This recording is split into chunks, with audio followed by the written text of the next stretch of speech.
Ruling set for legality of Parliament sitting. About 600 million kina required for next elections. And police to step in if fraud is involved. This is National EMTV News with Helen Seah. Good evening and thanks for joining us for Thursday's news. The Waigani Supreme Court is expected to hand down its ruling on the legality of the November 17th sitting next Wednesday, 9th of December. A five-man Supreme Court bench completed hearing of submissions from former Prime Minister Peter O'Neill as the only applicants and Job Pomat and Pila Niningi as first and second interveners respectively at 3:30 p.m. today.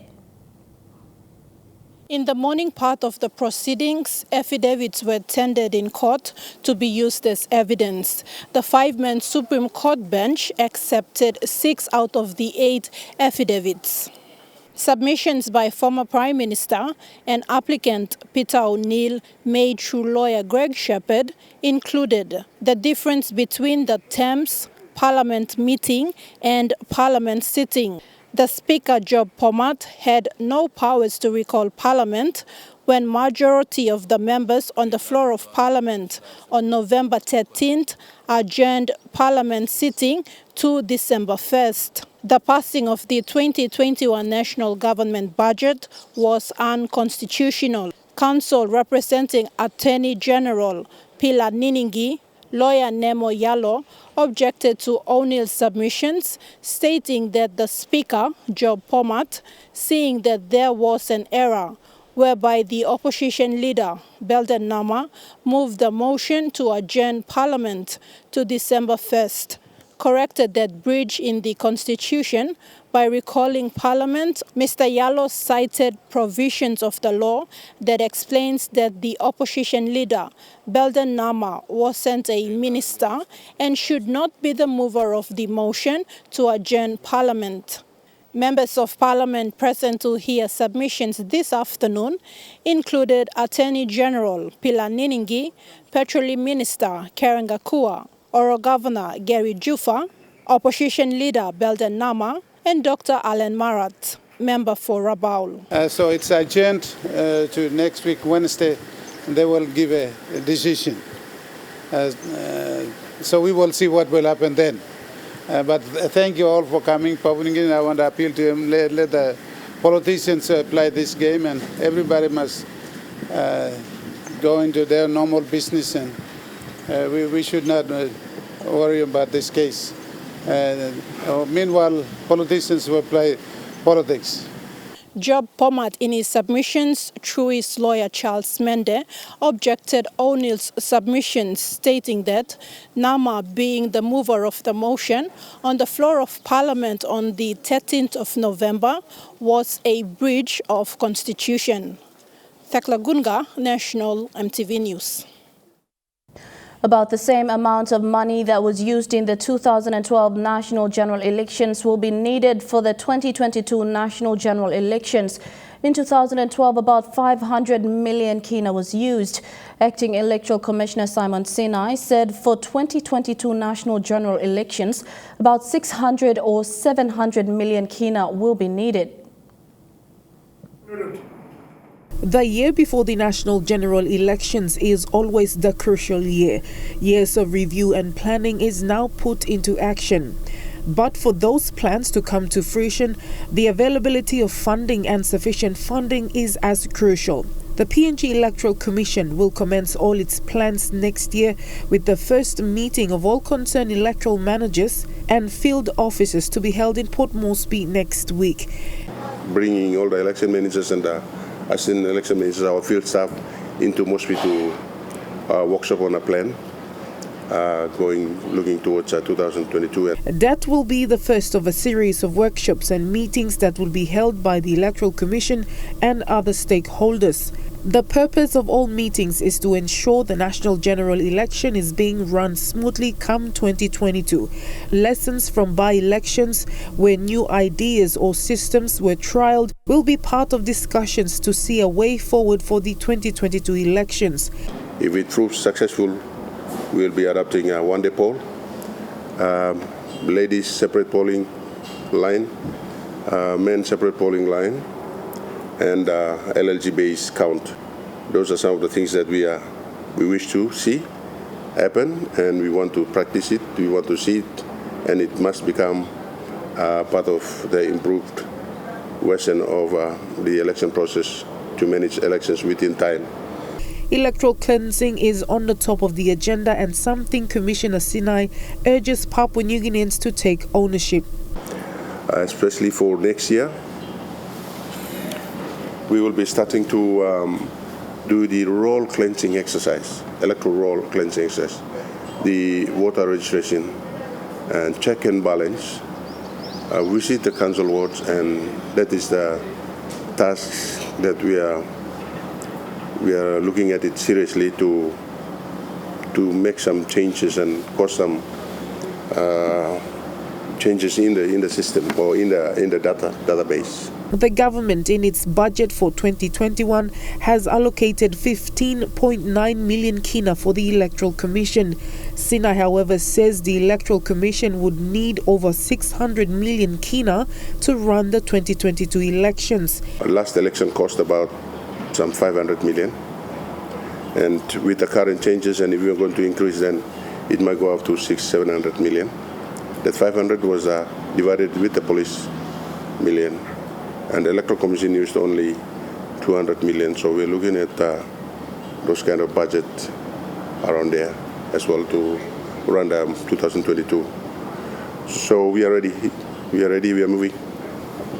Apart from electoral cleansing and updating the electoral roll, the 12 months before the election is also for purchasing ballot papers, ballot boxes, indelible ink, voting compartments, recruitment for electoral roll update and recruitment for the polling and counting, among many other logistics. Shamin Poreambeb, National EMTV News. Nominations for the Bougainville provincial seat by-election are now open. This follows the issuing of the by-election writ this morning by the Governor-General Serbob Dadai. Commencement of the Bougainville provincial seat by-election follows the release of an 8 million kina government funding. Acting Electoral Commissioner Simon Sinai says they had requested for 15 million kina, but otherwise are thankful that the government has released this funding. I would like to thank the government, Department of Treasury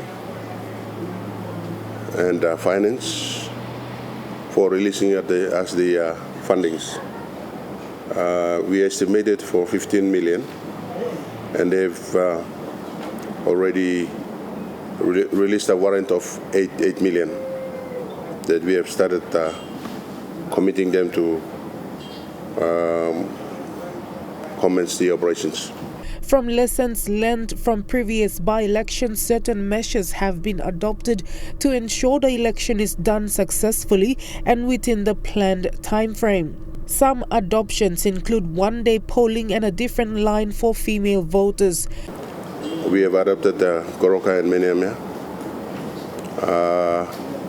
thinking to have a separate line for the ladies and the girls, and a separate line for the men in the same polling booth.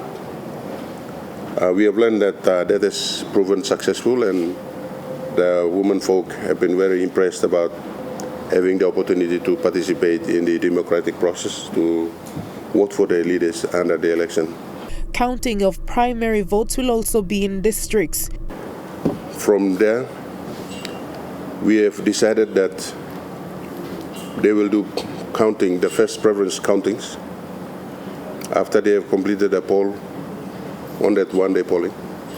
They will proceed into counting by electorate and LLG based in the electorate. When they have done that count, the first primary count in the electorates, after they have completed, they will poll, pack them and bring the preferences into Boca for the provincial return officer to do the remaining balance of the count, which is the LVV system or the elimination process. The Electoral Commission will announce the one-day polling dates by next week. Nominations have opened today at 4 p.m. and will close on the 10th of December 2020 at 4 p.m. Campaigning is set for 6 weeks and starts soon after nominations. Polling is expected to commence on the 16th of January and completed by 29th of January, with counting commencing soon after. The Electoral Commission expects to return the reads on the 19th of February 2021. The Bougainville provincial seat was left vacant when Joe Lera resigned to contest the ABG presidential elections. Shamin Poreambeb, National MTV News. NCD Central Police Boss Anthony Wagambi Jr. has ordered police to be on standby if there is fraud involved in the awarding of a recreational area under question at Gerehu in Port Moresby. Police had gone in yesterday to provide presence, acting upon request from the new title holder. However, were recalled back following protest over how the title was obtained. The Department of Lands will make an announcement regarding the matter tomorrow. In a statement this afternoon, Anthony Wagambi Jr. explained the reasons for police presence yesterday. It was later brought to his attention that the very land that was being fenced was the recreational area at Gerehu Stage 3B. Shedding light on the matter, he confirms it was a land deal under question. Even the land secretary had questions. The land is understood to have been secured by Kondalane Properties Limited under a state lease. From the documents obtained from police, the company acted on a national court order of 2017, only receiving approval from the building board to commence fencing this year. The fencing activity, however, was met with resistance from the residents of Gerehu, who protested the occupation of the area, believing the awarding of the title was questionable. The commander of the NCD and Central Police has ordered his men to be on standby if arrests are required in an event where the Lands Department's internal investigations unveils some foul play involving its officers. Meanwhile, the Lands Department is expected to make some announcements tomorrow. Bradley Valenaki, National MTV News. You're watching National MTV News. We'll have more of the day's stories after the break. Stay with us.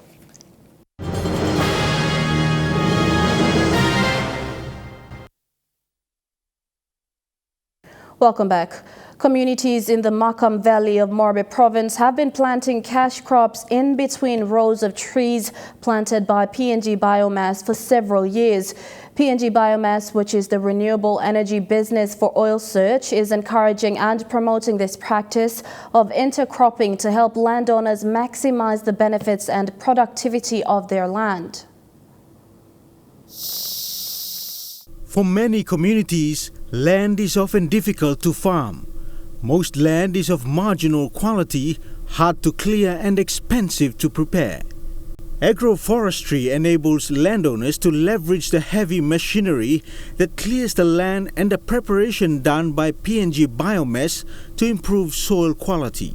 A team from PNG Biomass regularly conducts intercropping training and field demonstration focused on ensuring communities understand the basic requirements of weeding, distancing crops from trees, and plow lines. In early 2019, a baseline assessment was conducted on intercropping practices across the Makam Valley. The results included that best harvests and incomes are generated from pumpkins, melons, and cucumbers. Women reported single harvest incomes of around 3,000 kina from intercropping on areas smaller than half a hectare. At the time, around 400 families were involved in small-scale intercropping, each harvesting twice a year, and they generated together an increase in household income of 2.4 million kina a year, a number that communities themselves claim to be very conservative, as they assert the overall intercropping income stream is substantially higher. With more land opening up, more and more local farmers are taking up this agroforestry practice.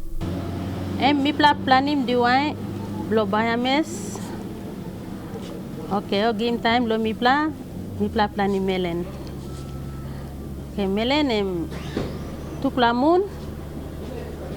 Mi plus I work in awareness. Mi plus start lo selling. The additional food crops produced through intercropping are sold at markets in the Markham Valley, but also taken up to the highlands. Communities assert local food security has improved significantly, with more fruit and vegetables available at the markets and higher household incomes generated, owned and used by women to buy other foods from stores. Dennis Orere, National MTV News. New Ireland Province is the first province in the country to host the mini exposition targeting oil palm growers. The expo focused on improving the access of financial services and products for oil palm growers and communities and settlers. A two-day expo was held in Kavieng recently. Themed Banking Our Oil Palm Growers, the expo focused on improving access of financial services and products for oil palm growers. The head of Bank of PNG led a team to New Ireland for the expo. Bakani says such expo is crucial for the average subsistence farmers. Luckily, we play plenty more and let's do something, and New Ireland happens to be the very appropriate place to come and start this journey on relating to the oil palm growers. The strategy of hosting the mini exposition is part of an ongoing commitment undertaken by the Bank of PNG. That is to provide an environment for these oil palm growers to gain access to financial products and services, and also to raise awareness on new development in the finance and banking sector. It is estimated around 24 million kina is released to communities in New Ireland Province annually, but is not reflected in community living standards. Structure is the finished law, provincial government. It's the law province. People have come to zone any road, law structure, long walking road, long financial awareness, everything. SEFI, in partnership with SME Corporation, also conducted 4 days business essential skills for 30 SMEs operating in the province. Nearly 100 participants in Kavieng district were trained with financial literacy skills and business development skills. There are plans of similar expositions in other oil palm growing provinces. Jack Lopava Jr., National MTV News. Customary landowners of Papa Lealea and neighboring clans in Central Province have raised concerns over their land, which will be acquired by the state. This comes after the Department of Lands and Physical Planning signed an agreement to acquire state lease over Vebaku, Vanapa and Vanapa South customary lands. The landowners say their rights to their land will be deprived. The portion of land in question is the Vebaku, Vanapa and Vanapa South customary lands. The principal landowners of the subjected lands comprises of people from Papa Lealea and other clans who share common boundaries. They claimed an instrument was signed for the state to acquire this portion of land after a joint venture company was formed to develop it.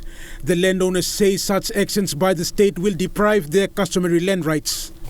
Under the land acquisition instrument signed by the government, basically revokes and forfeits our rights as customary landowners. So that's the whole reason and the whole purpose why we all gathered here. According to the landowners, the customary land lease agreement signed in September involves only one portion. However, the agreement was not followed and is contradictory to the state lease agreement. They claimed there was no proper land investigation and survey with concerned landowners, and the land investigation report provided was fabricated as crucial procedures to ensure check and balance was not followed. The systems which the government, various government departments used leading to the land acquisition, we believe the documents were not authentic. The documents were fabricated by these government state officers, and this had had an enormous impact on us. With the issue of land grabbing becoming a concern in Central Province, the landowners appeal to concerned authorities to investigate. They say similar problems are faced by everyone, and customary landowners are becoming spectators in their own land. Element of criminal syndicate established within the government ranks will continue to defy and deprive customary landowners by doing such dubious deals. And we cannot go on like this. We might be only one clan affected, but I believe, behind us, there are more customary landowners who are also affected by this. Rayon Lakingu National, MTV News. Matupit village in East New Britain province offers some breathtaking views of the menacing Tavurvur volcano. But unlike other areas in the province, it doesn't have much in terms of cash crop to generate a steady income for every family. Apart from engaging in small tourism businesses, harvesting megapod eggs is seen as the main income earner for the people of Matupit. At the foot of the Tavurvur volcano is the nesting ground for the megapod birds, which buried its eggs in the warm soil. The nesting season starts in June and ends in November every year. Well fowl start long number 6 moon. We have close to Christmas, November and about and finish. Then next year can by start can number 6 moon can. The Matupit people see themselves as a group of people that resonate with the megapod bird. My plans are kill him too. Because my plans are find money kill him and by fine 1 plus 50 kina, 1 plus well fowls are kill him.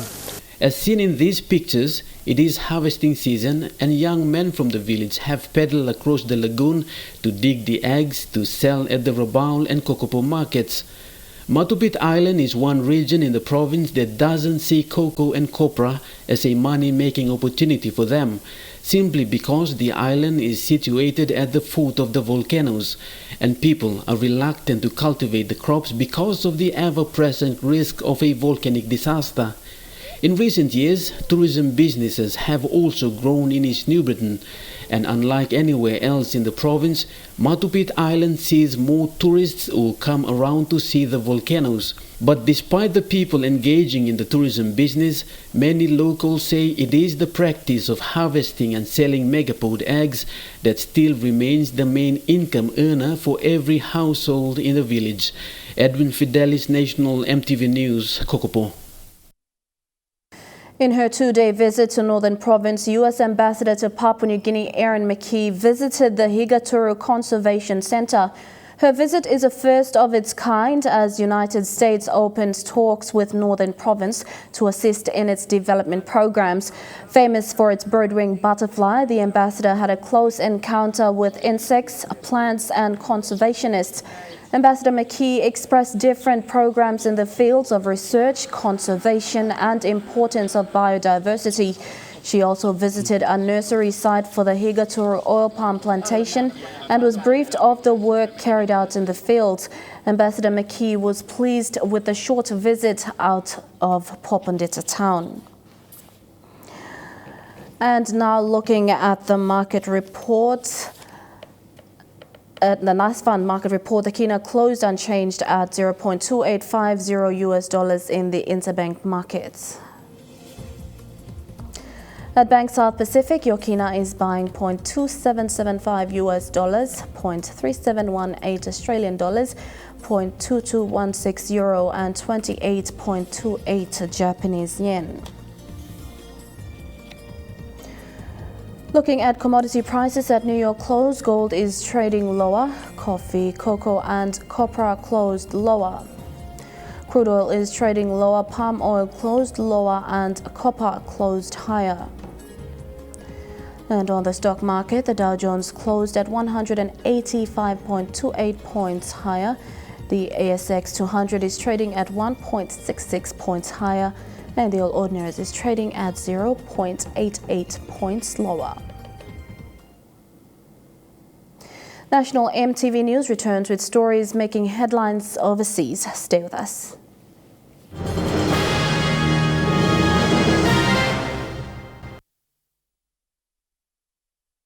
Welcome back to the news. Turning overseas, today is the start of the end of the pandemic. Those are the words of the pharmaceutical giant that made the world's first officially approved COVID-19 vaccine. Britain has given the green tick amidst hundreds of daily deaths and soaring infection rates. In Britain, there is no time to lose. This guy's not going to survive the night. For 2 straight days, COVID has killed more than 600 people. Infections are soaring and winter is here. Help is on its way. help is on its way with this vaccine. But now it's shown a clear path out of this pandemic by giving the Pfizer-BioNTech vaccine the green light in record time. I was quite emotional this morning, and what a momentous journey and international effort it has been. From concept to reality within 10 months, a process that usually takes 10 years. The first batch of 800,000 leaving this Pfizer factory in Belgium already. An astonishing scientific feat. When you consider the damage that this virus has done to human life across the planet, it is a fantastic moment. But there's no time to gloat. But there are immense logistical challenges. The virus has got to be stored at minus 70 degrees. Each person needs 2 injections 3 weeks apart. So it will inevitably take some months before all the most vulnerable are protected. Care homes were top of Britain's list, but because this vaccine needs that specialised ultra-cold storage, it'll be administered from hospitals first. Britain has ordered 40 million doses, enough to vaccinate 20 million people, from the oldest to the youngest, in GP clinics, from seconded racecourses and town halls. Wartime measures for an unprecedented peacetime operation. No corners have been cut. And because it's been developed so quickly, another challenge is convincing people it's safe. There hasn't been enough trials, there hasn't been enough time. Personally, I would not want to take it because I think things are happening too quickly. We need people to take it. This vaccine isn't going to help you if you don't take it. Britain's Prime Minister also trying to ease fears, not ruling out taking a jab on live TV. It is the protection of vaccines that will ultimately allow us to reclaim our lives and get our economy moving again. But with that hope comes caution. Should not make the mistake, because now we have a vaccine, let's relax immediately the other measures. Health experts say it'll take around half a year until vaccines put a dent in the pandemic. We have one authorised vaccine, but we need more. And that none of us is truly protected until we all are. Leaked documents from a scientist inside China have revealed serious discrepancies in the claims about how Beijing handled the coronavirus outbreak. International experts are still being prevented from going in to see for themselves. School pupils in Wuhan are being taught about a war. A battle won under the steadfast leadership of President Xi Jinping. The rest of the world may still be gripped by the pandemic, but these children were today taken to an exhibition charting how China beat COVID-19. Among the tributes to those on its front line are the figures which leaked government documents suggest mask the truth. An official from Hubei province has sent CNN internal data which reveals on certain days, such as February the 10th, 3,911 new cases were reported to the public, but the actual number recorded was almost 6,000. A week later, 93 deaths were confirmed by the government, but 196 were officially registered. The paper also shows that in the first months of the outbreak, it took an average of 23 days to diagnose a case. Chong Hang-nong believes her son would still be alive if he had been diagnosed earlier. He died in February, aged 39. It was on this day last year that doctors in Wuhan received the first patient with virus symptoms. The wet market linked to the initial outbreak remains boarded up and guarded by security officers. The government has rubbished claims of a cover-up and insists it has been open and transparent. But without independent scrutiny, such statements are hard to defend. The world is facing a moment of truth, according to the United Nations Secretary General. He's making his strongest call yet for global action on climate change, as new data shows this year is said to be one of the hottest ever recorded. As if suffering a pandemic wasn't enough, now we learn that 2020 is on track to be one of the 3 hottest years ever recorded. And that is not all. Last past decade, obviously, is the warmest on record. And the last 6 years are the warmest years on the record. The bad news is even the COVID-19 lockdowns haven't made a difference. The coronavirus restrictions imposed around the world may have shut down our cities and led to a small reduction in greenhouse gas emissions. But the World Meteorological Organization is saying today it hasn't been enough to stop the concentration of carbon dioxide in the atmosphere from continuing to increase. The UN chief, Antonio Guterres, told the BBC today global action is needed now. Let's face facts. The state of our planet is broken. Humanity is waging war on nature. This is suicidal. The science is clear. For example, unless the world cuts fossil fuel production by 6% every year between now and 2030, things will get worse, much worse. I've been talking about this for a long, long time. Sir David Attenborough joined him to warn time is running out. Young people are very impatient, and quite rightly so. For nothing to come out except words is very dispiriting. We need action. The UN chief says the world now faces a moment of truth. He says the choice is very simple: start cutting carbon emissions now or face disaster.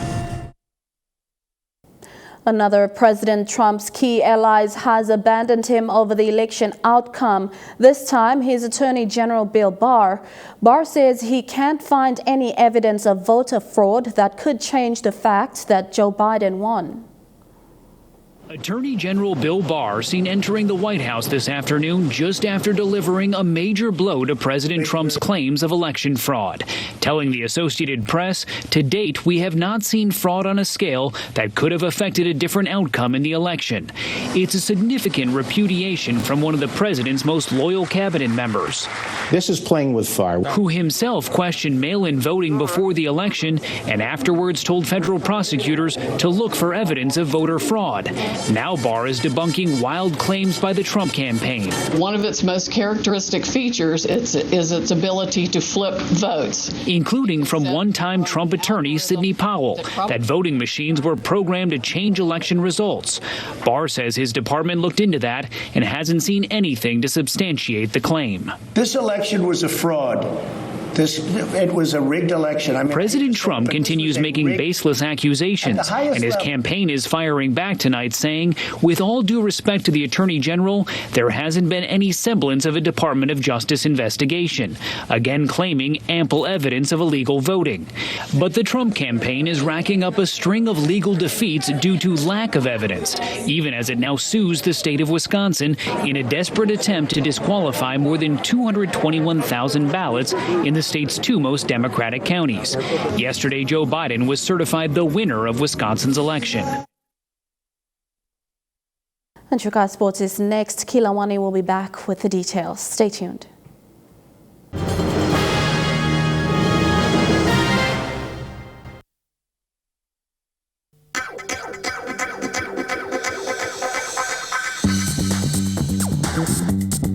Chukai Sports.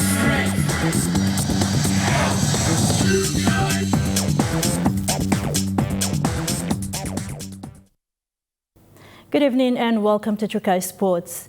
With the recent sign-on of Hewago Oya by the Gold Coast Suns in Australia, AFL PNG says he is a great example of sports, giving opportunities and being a pathway to achieving dreams. From the streets of Gordons to the elite level of AFL in Australia, Hewago Oya making it to the rookie list of Gold Coast Suns elite team opens doors of opportunities and possibilities. The development aspect of any code in Papua New Guinea is crucial, and as such, the wider coverage of running talent identification and pathways programs is paramount. For AFL PNG, the programs have run for over a decade, and according to Rex Leka, Senior Football Development Manager, have been in operation in many parts of Papua New Guinea. Our numbers have been growing. We've got development officers here in Port Moresby. There are a couple up in Lae, we've got one up in Kavieng, one up in Mount Hagen, West New Britain and East New Britain, they've got one. Laka says having youths participate in sporting programs not only allows them to achieve dreams, but also guides them to making good decisions in life. The parents out there, please encourage your kids as well to let's come and play AFL. Not only AFL, but other coaches as well, and try to keep them off the drugs and the alcohol and the abuse and stuff that most of our kids are struggling through this. With AFL PNG development pathways and any code for that matter, if Ace can reach his dreams at such a young age, so can others. If Ace can do it, I'm sure anyone out there, any kid just running on the street, not in a good education or what, you can come out, you might not speak good English, but if you've got the skills and the ability to concentrate and, commitment and stuff like that, I'm sure that will bring you a long way. So. The Central Dabaris Nines Carnival started on Tuesday at Gabone Village with 16 teams competing in Rigo Coast leg of tournament. The 16 teams have been slotted into 4 different pools, with each vying for a spot in the finals tomorrow. The 2 teams in the Rigo Coast Grand Final will qualify for Central Dabaris Nines Championship in Port Moresby. This event is part of the Dabaris talent identification of rural players at district level in preparation for the 2021 Digicel Cup. The Papua New Guinea Olympic Committee recently completed a 3rd and final Gender Equity Oceania Sports Education Program for 2020. The training was part of a series of workshops conducted in various parts of the country. Sports is one of the most powerful platforms for promoting gender-based equity and empowering women and girls. Through a series of workshops with athletes, PNG Olympics Committee has just completed a 3rd and final Gender Equity and Oceania Sports and Education Program for 2020.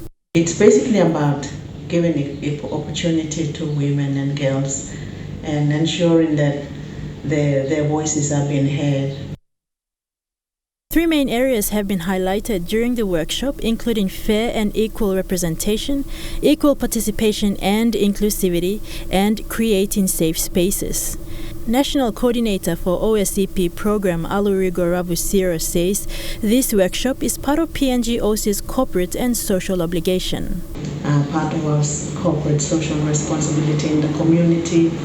It also helps us to give us more visibility with what we do, that we're not just a sports-based organization, but we do have values such as honesty, excellence, respect, and openness. Adding, this is an opportunity for PNG OC to fight against gender-based violence. Do our bit to bring home the message that gender-based violence has no place in our community, and more so in the sporting environment, or in the private sector, and even in the government departments or in schools. The program coordinator says PNG OC hopes to link up with Department of Education in creating more awareness campaigns in educational institutions.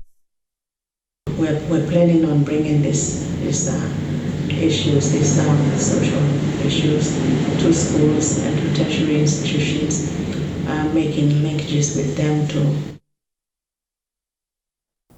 Trukai Sports continues after this break. Stay with us. Trukai Sports. Welcome back to Trukai Sports. To New Zealand, and in the Test cricket, it was a slow start today due to rain in Hamilton. However, that didn't stop the T20 match from completing day 1 of the series. Spare a thought for Will Young, his first test, opening the batting, and sent in on this. And it wasn't exactly smooth sailing, first surviving an LBW shout, then he was simply missed behind the stumps. Unbelievable. Darren Bravo left it for Shane Dorridge, who committed and then pulled out. The next ball, gone. He gets it this time. A tough introduction to Test cricket, but Young's wicket brought the skipper to the crease, and Kane Williamson did what Kane Williamson does. It's a high-quality shot. He and opener Tom Lathan defying fears about the pitch, looking comfortable off the front and back foot. Pulled away, found the gap and he picks up 4. neither giving many opportunities, and when they did, the tourists were on holiday. I thought I heard something. I cannot believe that. Even a little sigh I think I heard from Tom Latham as it went through. The same story largely continued after tea. The visitors too short, Latham and Williamson both reaching half centuries. But after a lucky escape... They got a... Oh, Latham has to go! Would have been gone! The West Indies finally got their breakthrough. Latham falling short of his century, but having lost the toss and being sent in, the Black Caps would have to be satisfied. And that ends Trukai Sports. The weather report up next. Stay tuned. Trukai Sports.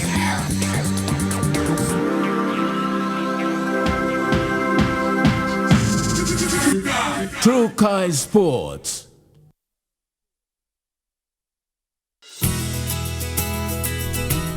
This weather update is proudly brought to you by MoniPlus, with you always.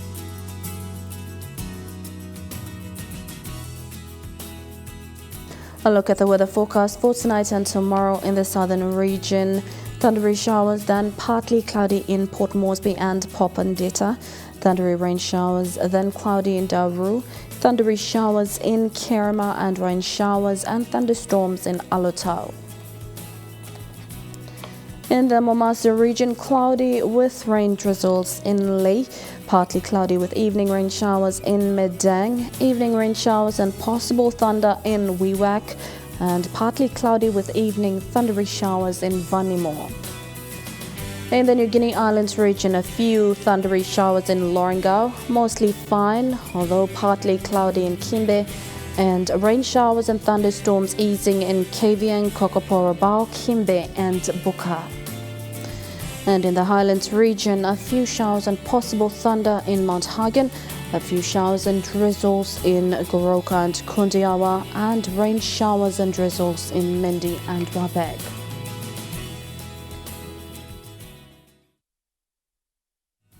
The weather update was proudly brought to you by MoniPlus, with you always.